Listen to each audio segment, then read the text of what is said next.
पानी की एक एक बूंद को तरसने का खतरा दिखते ही पाकिस्तान की सारी अकड़ ढीली हो गई। भारत ने सिंधु जल संधि का उल्लंघन करने के लिए पाकिस्तान को नोटिस भेजा था, क्योंकि सिंधु जल संधि का पाकिस्तान लगातार उल्लंघन कर रहा था। सिंधु जल संधि 1960 में हुई थी और इस संधि के तहत 6 नदियों के पानी का बंटवारा भारत और पाकिस्तान में हुआ था। सतलुज, ब्यास और रावी नदियां भारत के हिस्से में आईं, जबकि सिंधु, झेलम और चिनाब पाकिस्तान के हिस्से में चली गईं। लेकिन समझौते के बार बार उल्लंघन के बाद भारत ने पाकिस्तान को नोटिस भेज दिया था। अगर इस नोटिस का जवाब पाकिस्तान न देता तो उसके हिस्से का पानी रोका जा सकता था। मतलब ये कि भारत के पास समझौता खत्म करने का अधिकार हो जाता और पाकिस्तान को बूंद बूंद के लिए तरसना पड़ जाता। लेकिन पाकिस्तान ने जवाब देते हुए कहा कि वो भारत की हर शिकायत को गंभीरता से सुनने के लिए तैयार है। इस बीच जम्मू कश्मीर के बारामूला में पुलिस की हिरासत से लश्कर-ए-तैयबा के 2 आतंकी भाग निकले। दोनों पिछले साल हुए एक ग्रेनेड ब्लास्ट के केस में आरोपी हैं और इसी मामले में वो पुलिस की हिरासत में थे।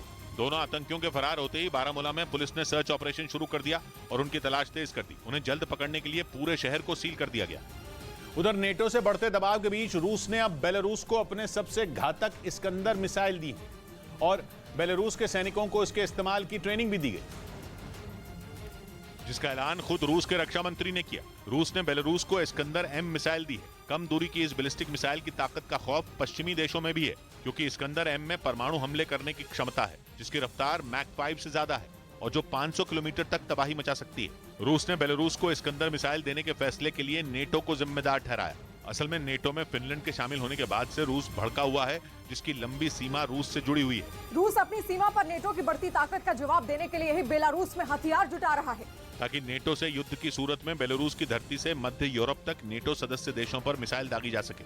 इधर 9 साल पूरे होने पर केंद्र सरकार अपनी योजनाओं के फायदे जनता को बताने की तैयारी कर रही है। प्रधानमंत्री नरेंद्र मोदी की सरकार मई में 9 साल पूरे करेगी और इस मौके पर पूरे देश को सरकार की योजनाओं के फायदे के बारे में बताने के लिए बड़े पैमाने पर कार्यक्रम चलाया जाएगा। ये योजना देश की गरीब महिलाओं को न सिर्फ धुएं से मुक्ति दिला रही है, बल्कि उनके सशक्तिकरण का भी बड़ा माध्यम बनी है। सूत्र बता रहे हैं कि सरकार अलग अलग माध्यम से अपनी उपलब्धियों के सेकेंड ऑर्डर इम्पैक्ट के बारे में बताने की तैयारी कर रही है, जिसका मतलब यह है कि आम लोगों को यह बताया जाएगा कि उन तक योजनाओं का सीधा लाभ ही नहीं पहुंचा, बल्कि उनकी जिंदगी पर उसका दूरगामी असर भी पड़ा। या यूं कहें कि उन्हें योजना का तुरंत फायदा तो मिला ही, आने वाले वक्त में भी किसी न किसी रूप में उनकी जिंदगी पर इसका अच्छा असर पड़ेगा।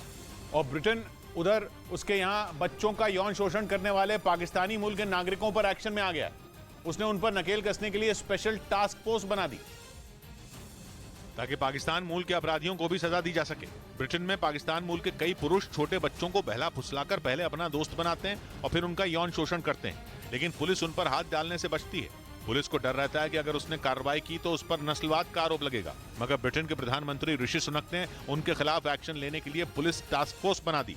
इस बीच जम्मू कश्मीर के रामबन में एक आतंकी ठिकाने पर कार्रवाई की गई, जिसे सेना और पुलिस ने मिलकर अंजाम दिया और जंगल के बीच बने इस आतंकी ठिकाने पर पहुंच गए। पुलिस और सेना ने इस ऑपरेशन के दौरान वहां से भारी मात्रा में गोला बारूद बरामद किया। इधर दिल्ली में पद्म पुरस्कार बांटे जाने के दौरान हस्तशिल्प कलाकार शाह रशीद अहमद कादरी ने प्रधानमंत्री नरेंद्र मोदी का शुक्रिया अदा किया। उनके मुताबिक उन्हें यूपीए के शासन में ही पद्मश्री पुरस्कार मिलने की उम्मीद थी। उन्होंने कई साल तक इंतजार भी किया, लेकिन जब ऐसा नहीं हुआ तो उन्होंने उम्मीद खो दी थी। उसके बाद वो खामोश बैठ गया कि बीजेपी गवर्नमेंट है या हमको नहीं देती, मगर आप मेरा ख्याल गलत साबित करके मेरे को सुने, उसके लिए बहुत बहुत धन्यवाद।